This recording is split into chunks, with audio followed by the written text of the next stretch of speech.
Good morning, everyone. Everyone here and everyone at home.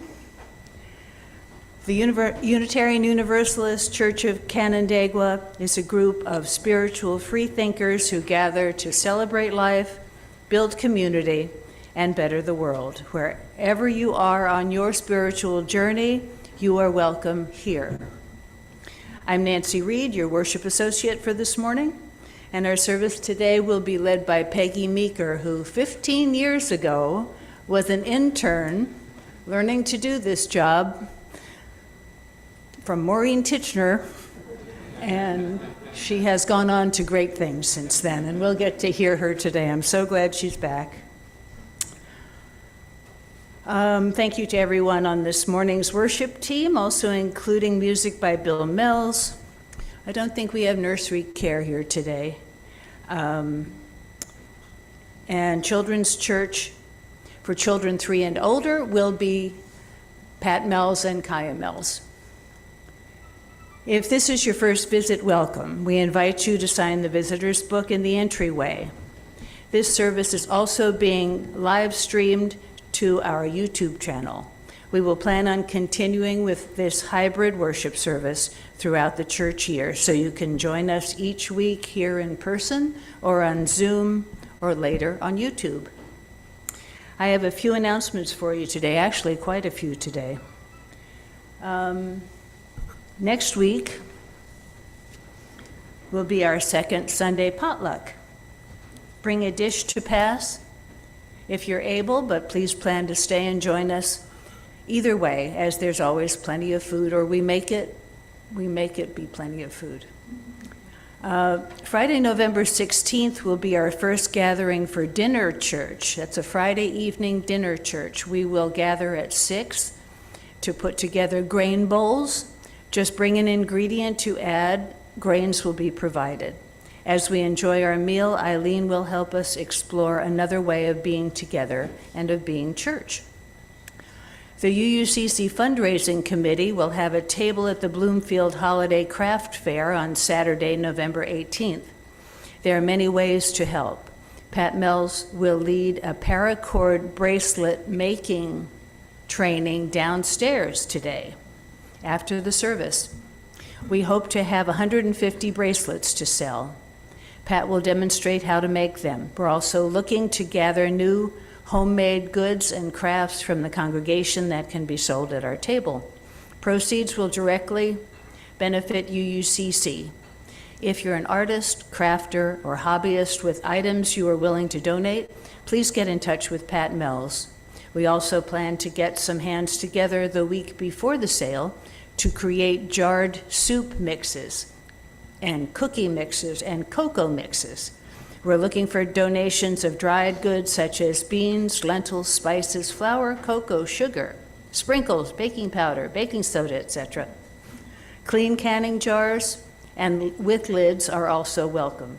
Please be on the lookout for a box to drop these items into in the next few weeks. Folks willing to help assemble the jars, please contact Abby Geiger. Pat, did you have anything else you wanted to add to that?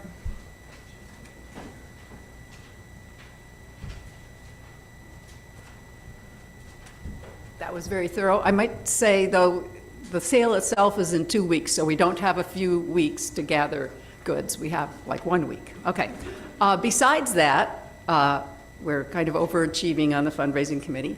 I'm here for Karen Alvarez, who couldn't be here today. She's in charge of the bake sale. We will be having a pie and sweet treat sale on Sunday, November 19th after the service. If you are interested in baking something for the sale, please reach out to Karen Alvarez. I won't give you the contact information because they're in the weekly email about the church happenings.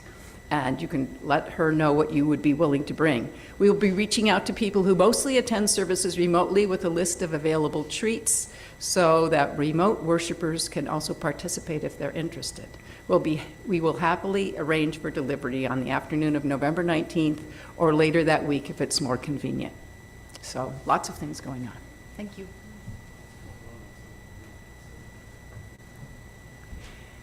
And from the Social and Environmental Justice Committee, Michelle is here today, and I think most of you know what that is about. It's about our reaching out into the wider community to do a lot of good programs. And Michelle and Vince are here today. If you would like to hang around and chat with Michelle after the service about what the committee is doing and what concerns they have, she's here. Also, she and Vince are here, and there's so much going on all at one time, it's a little bit hard to get it organized, but they're going to do a little bit of road cleanup after church today. So if anyone's available to help them do road cleanup, that would be great. And I think now is probably a good time to have Tiffany come up. She's someone who is from the Safe Harbors of the Finger Lakes, who we are supporting with our donations and our collections this month. So this is, hi. Good morning, everyone. My name is Tiffany Warboys. I am the case management coordinator at Safe Harbors of the Finger Lakes. For those of you that don't know, Safe Harbors provides services to those impacted by domestic violence, sexual assault, human trafficking, and child abuse. We provide services in Yates, Seneca, and Ontario counties. So we have a wide variety of services. So I'm just going to give you the really short, brief, condensed version, but I will be staying for the service, so if you'd like to chat with me afterwards, feel free to find me. So we provide advocacy and educational services to our clients, so we really act as the liaison between our clients and what options are available to them. So if somebody is looking for safety, we could be helping them look for shelter, or we could be talking to them about orders of protection, how to report to law enforcement, and those different things. On the case management side of things, which is the team I oversee, we do a lot of resource referrals for like counseling, maybe medical providers, food, clothing resources. We work hand in hand with our housing team who work with clients to obtain that safe permanent housing. Once we house somebody, we access local resources for the things that you need to live, to have in an apartment, like a microwave, dishes, pots, pans, all of those things. We also have a youth team. So our youth team does prevention education in all of the local school districts in the 3 counties. So they talk about like safe touches, healthy boundaries, internet safety, all of those different things in all of the school districts. We also have youth advocates who work one-on-one with youth. Maybe they have, witnessed domestic violence in the home, or maybe they have intimate partner violence from a partner. So they work with them on some of those skill building things, and again, some of those resource referrals. So I wear many hats with the agency. So in addition to overseeing the case management program, I also oversee our volunteer programming and our donations. So we do have a clothing closet at our main office in Geneva. So we do take clothing donations of all different sizes. I also work with a lot of the local churches to do different collections of items. So sometimes we do collections of like full-size toiletries, whether that be body wash, shampoo, conditioner, deodorant. We do sometimes like household supplies, paper plates, laundry detergent, dish soap, just some things that we're able to give out to our clients just to kind of help ease the burden of working towards that independent living. A lot of times with domestic violence, there was also that financial abuse. So being able to give our clients these things so they can use their money towards the things that we can't help with is super beneficial. We recently opened our first safe dwelling in the summer, so about August we opened it. Yates, Seneca, and Ontario counties we're like 3 of like 5 to 8 counties in the whole state that didn't have a domestic violence shelter. So we just opened one. So that is located in Seneca County, but we take clients from anywhere. So that's been a really fun learning process. So we're finding a need for things for the kiddos to do while they're there. So like craft supplies, birthday supplies so they can decorate the house where somebody's birthday is happening, and all of those things. So these connections are always one of my favorite. So if you're interested in learning more, feel free to reach out, and thanks for having me.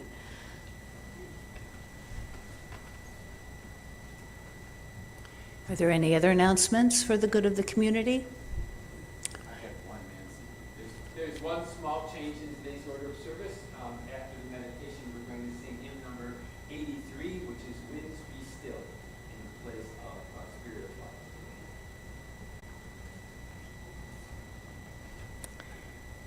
As we prepare to be fully together, I remind you to silence your phones and other devices.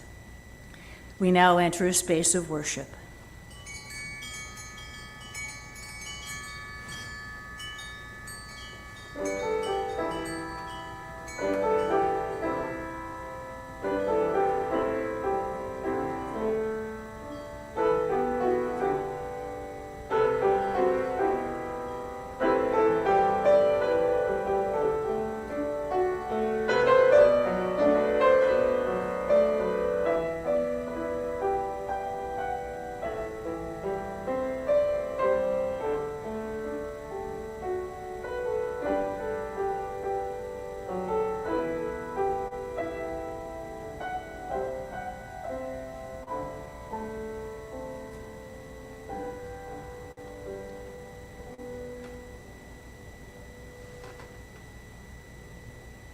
Could I have some help lighting the chalice?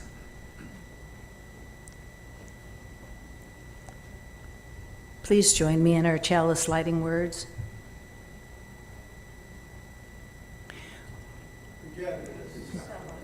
As people of faith, with joys and sorrows, gifts and needs, we light this beacon of hope, sign of our quest for truth and meaning, in celebration of the life we share together.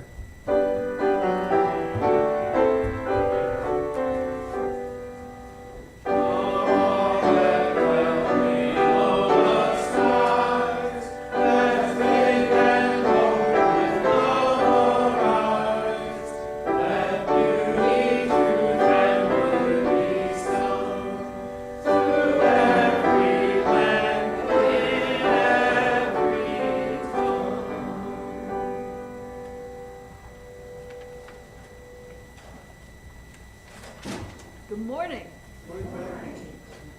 I'm grateful to be your guest preacher this morning. The last time I was with you 2 years ago, it was on Zoom, which has been a real gift to me through this time of COVID, but it's very good to be here in person. Today is the 7th Sunday of autumn, which means we're halfway to winter. So we celebrate the turning of our world into late fall, with its muted colors, the last of the harvest, the dying back, the gathering dark and cold, the time of rest and hibernation, and the seeds for future life. We know all these things both in the wider world and in our own lives. Come, let us worship together. Our opening hymn is number 90, From All the Fret and Fever of the Day.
We are a community that holds one another in our joys, in our celebrations, and in our pain. Please bring the joys and sorrows cards forward now, if we have some back there, or put them in the chat if you are watching online. Please know that whatever your heart is holding today, whether shared or not, we are with you.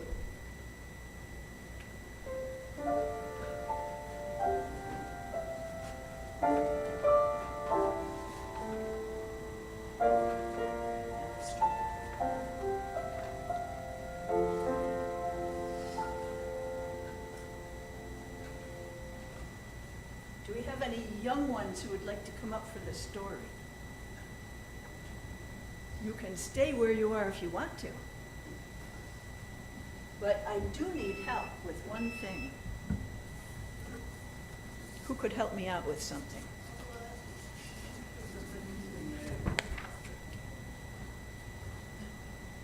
So as I get started, maybe you could just show this to people. This is a really short story, and that's the only illustration. Just walk around and let people see.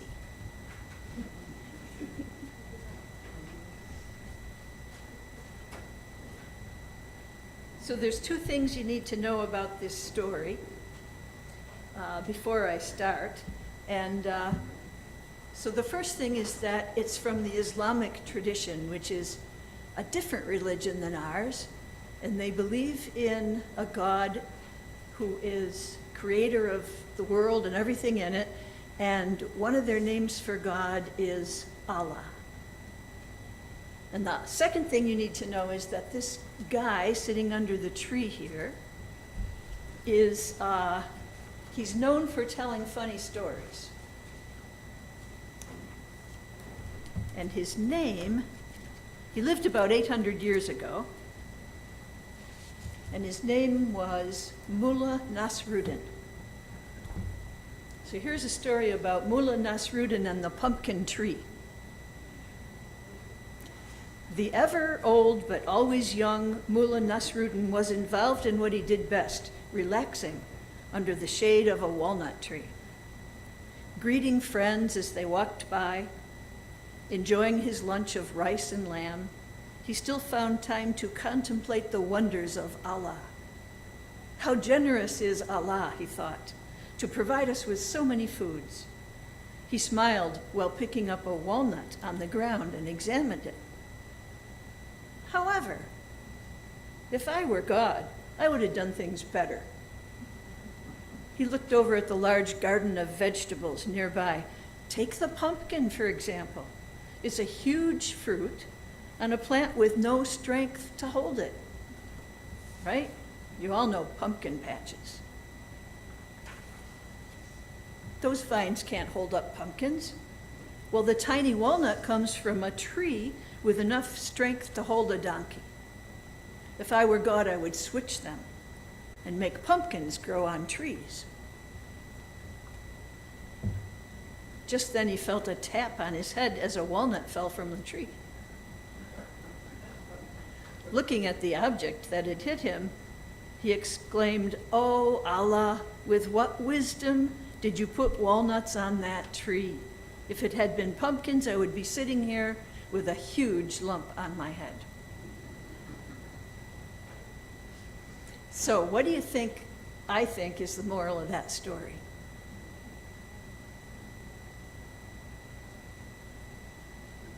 What's the theme for this month and next month? Resting. So the moral of the story is that if you sit and rest, sometimes you get to think really interesting things.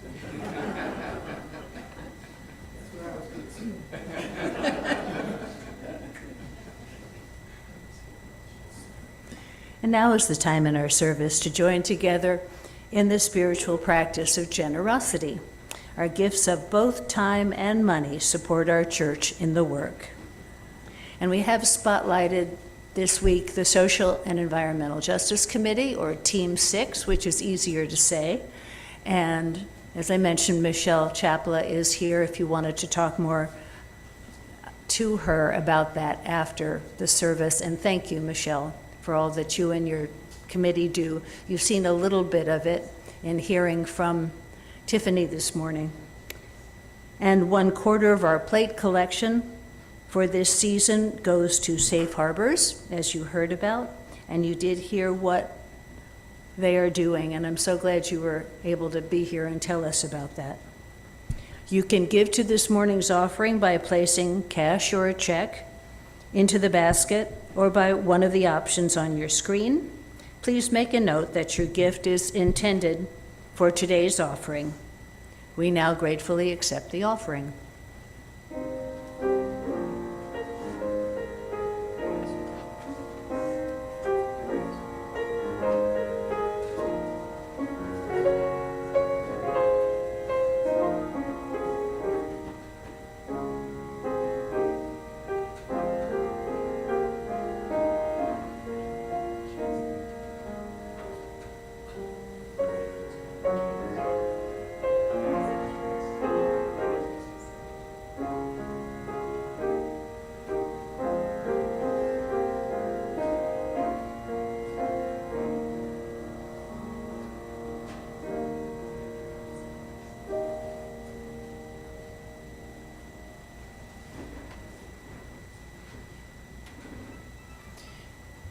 I don't have any specific joys and sorrows today, but I think many of us have joys and sorrows left in the silence of our hearts. So I will drop a stone for all of those. Whatever is in your heart today, we are with you too.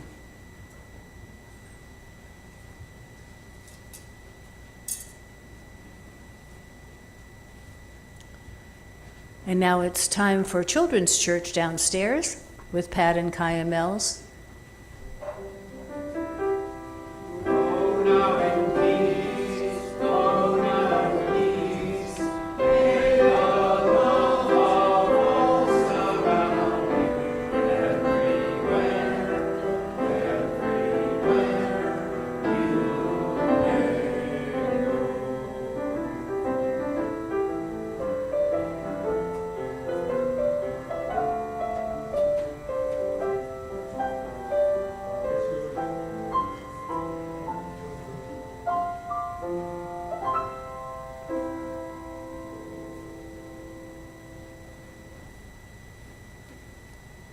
Let's share a time of centering, quieting down, settling into our chair, feeling how we are supported, both physically and by the joining of hearts.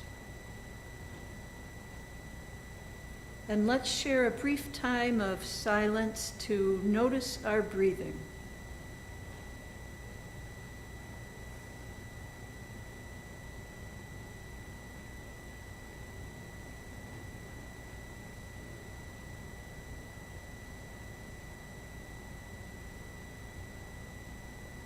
To notice how we're feeling, to notice whatever is coming into our thoughts or our hearts.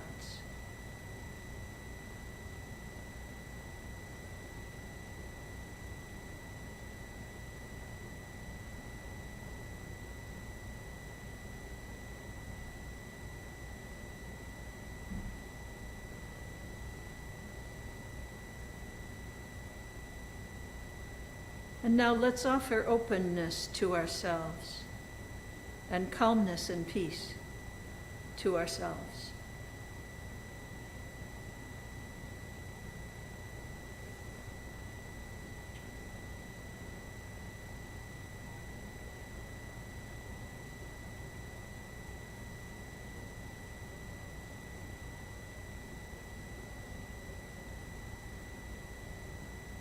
And let's offer that calmness and openness and peace to each other.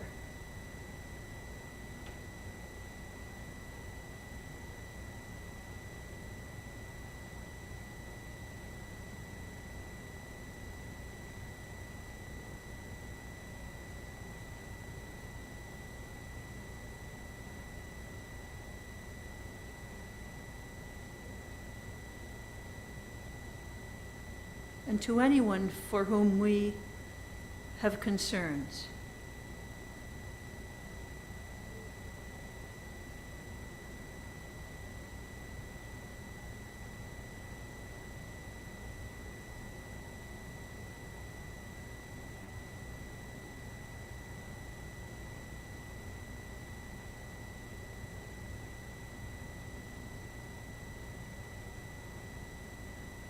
and finally to the world.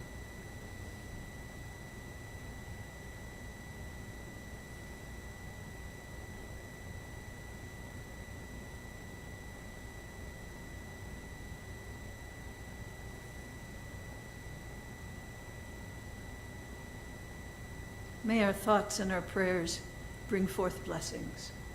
Amen.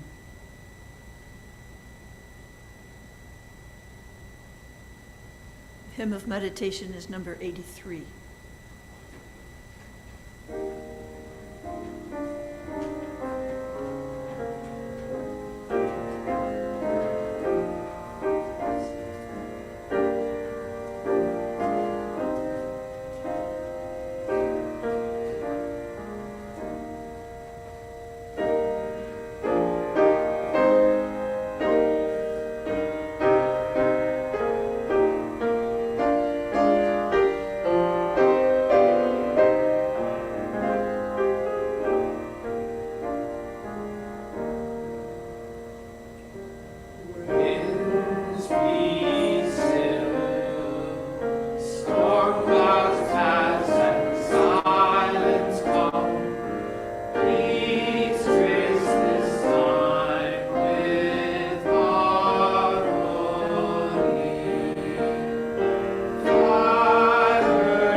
Before I start, can everybody hear me okay? All right. And would... A little closer. Would someone be willing to get me a glass of water? Thank you, Ken.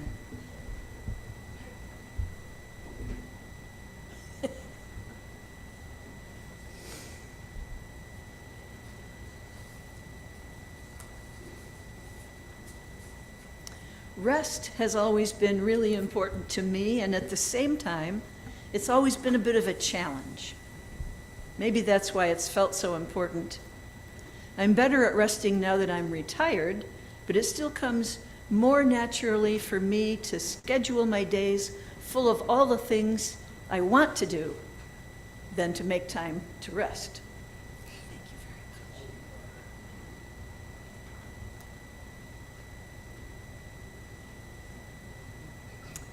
I know I'm not alone, though I don't suppose everybody struggles with this.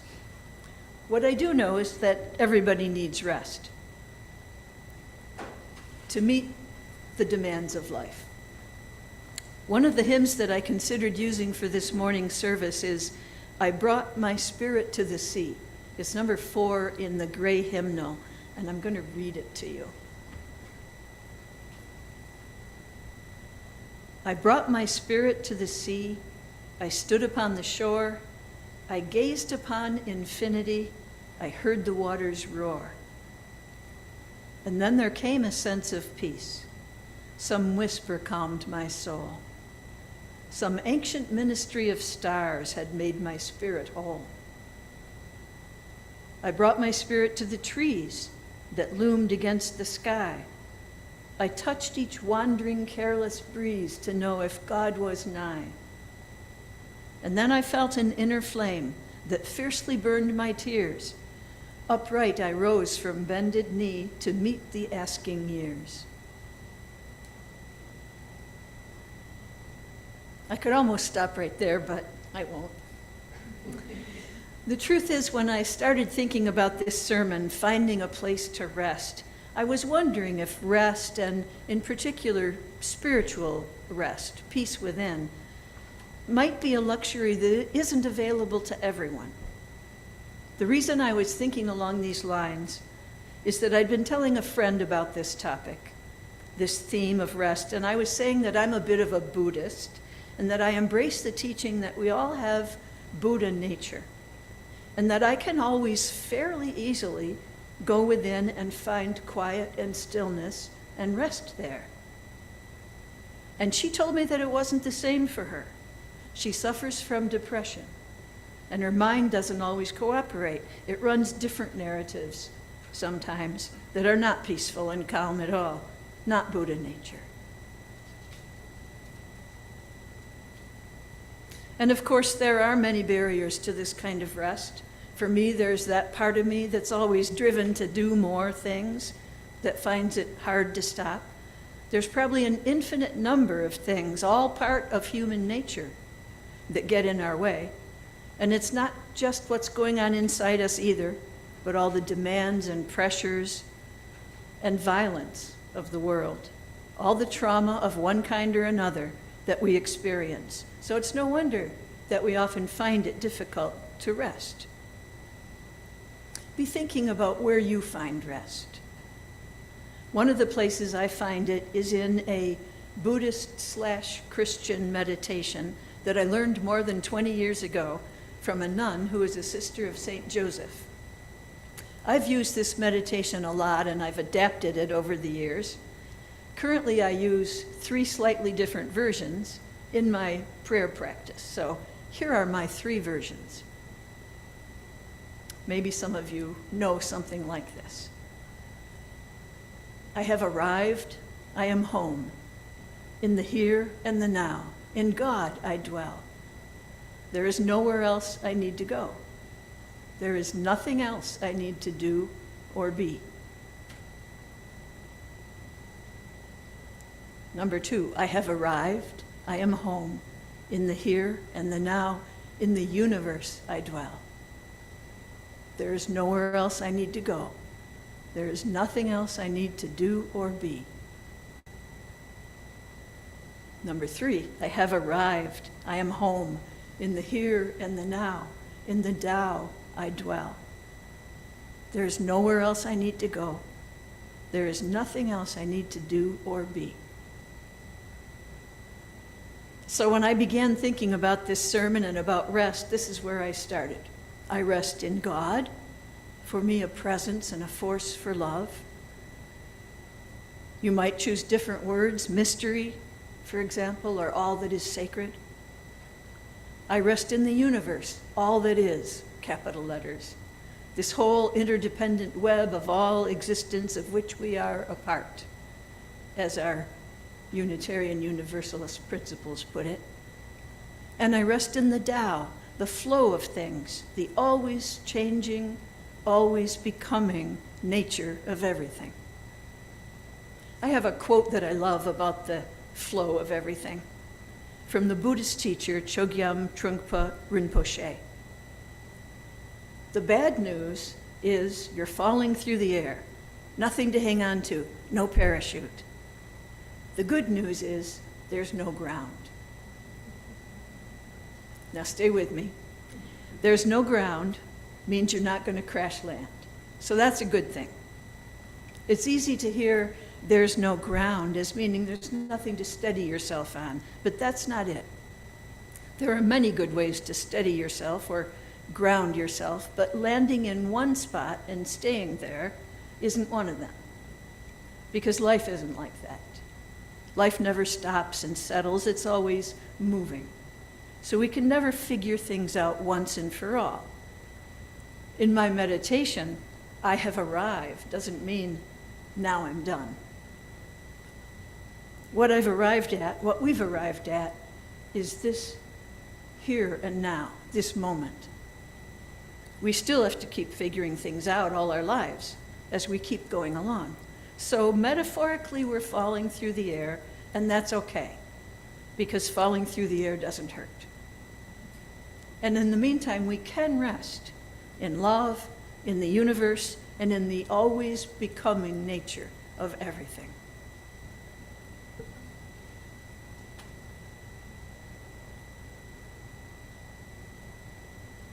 A quick web search showed me that my meditation comes from a Plum Village song. Plum Village is the Buddhist monastery in southern France, best known for the teachings of one of its founders, Thich Nhat Hanh. Here are the words of that Plum Village song. I have arrived, I am home, in the here and in the now. I am solid, I am free, in the ultimate I dwell. In the ultimate I dwell. Many of us find rest in nature. The hymn that I quoted earlier talks about the sea, the trees, and some ancient ministry of stars. I have a favorite Mary Oliver poem called When I Am Among the Trees.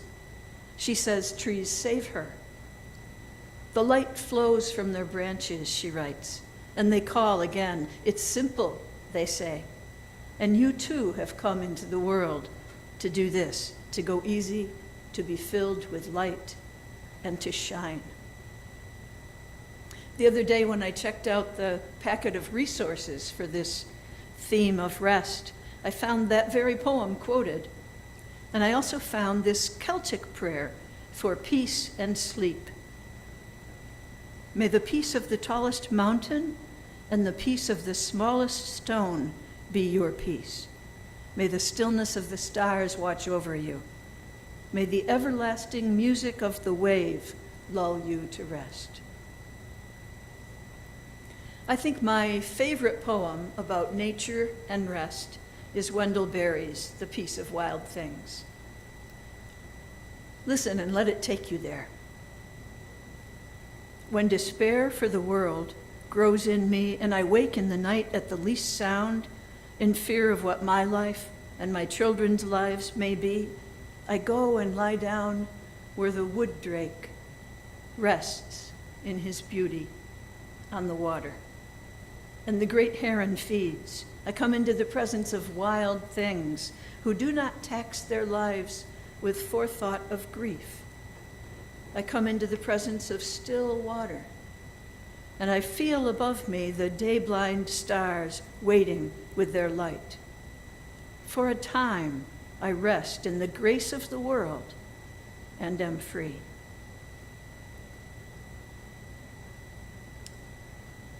My spouse Marie suggested it might be nice if I had a handout with some of these meditations and that reading, and so I did that. I'll leave them on the counter in the kitchen afterwards, if anyone wants. One of the first guided meditations I ever experienced was about spiritual healing. We listeners were asked to imagine a beautiful place of healing, a temple perhaps, or a place in nature, a place of beauty and wisdom, and to imagine resting there, and imagine reflecting back on our own spiritual journey and on the parts of us that had been wounded along the way. And then to imagine a wise being approaching us with great compassion and lightly touching us, a healing touch. Then we were invited to imagine that it was our own gentle attention to that place of woundedness that we were feeling, our own touch, our own compassion for ourselves. And the meditation ended something like this: rest in this place. When you are ready to leave, imagine yourself bowing with gratitude. As you leave, remember that this place is inside you. You can always go there. That is the amazing truth. This healing place, that wood drake in the still water, the mountains, the stars, God, mystery, all these things are within us. That's not to say they don't exist outside us, that they aren't vaster than us, but they are within us. Yes, we all have times when we don't feel good about ourselves, more so for some, unfortunately, than for others. But we all also have this core of beauty and compassion and peace within. As the great Indian spiritual teacher Anthony de Mello, a Christian influenced by both Eastern and Western traditions, said, "Both what you run from and what you yearn for are within you." The Buddhist teacher Tara Brach tells a story of an old clay statue of the Buddha in Thailand that about 75 years ago developed some cracks and then was discovered to be made of solid gold underneath. It turned out that the gold had been covered hundreds of years earlier with clay to protect the statue from invading armies. Brach says that we do the same thing to ourselves. We cover up our own innate purity and goodness as we move through life, internalizing or protecting ourselves from the criticism and sometimes abuse of the world. But the gold is there, even when we no longer see it. It calls to us daily, she writes, through our longing for connection, our urge to understand reality, our delight in beauty, our natural desire to help others. And the more you trust and nurture this loving and peaceful part of yourself, this inner flame, the more you call it forth. It might take some faith to reveal that gold, some digging, some practice, some spiritual practice, maybe, but it's there. And we don't need to be perfect either. I have a note over my desk at home that says, "You don't have to be perfect in order to be successful." I picked that up from a weight loss program, and I have since decided that it applies to just about everything. You don't need to be a saint or to have attained perfect enlightenment. Buddha nature, divine nature, love, that gold is within you. You can rest there. May you increasingly find rest within. Amen.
When you preach on Zoom, one of the things you don't get is to stand right next to the piano. Thank you, Bill. Thank you, Nancy. Be of good courage and at peace. Love all souls. And know that you have peace like a river in your soul. And that is our closing hymn, Peace Like a River. Number 100.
Please join me as I extinguish the chalice. We extinguish this flame, but not the light of truth, the warmth of community, or the fire of commitment. These we carry in our hearts until we are together again.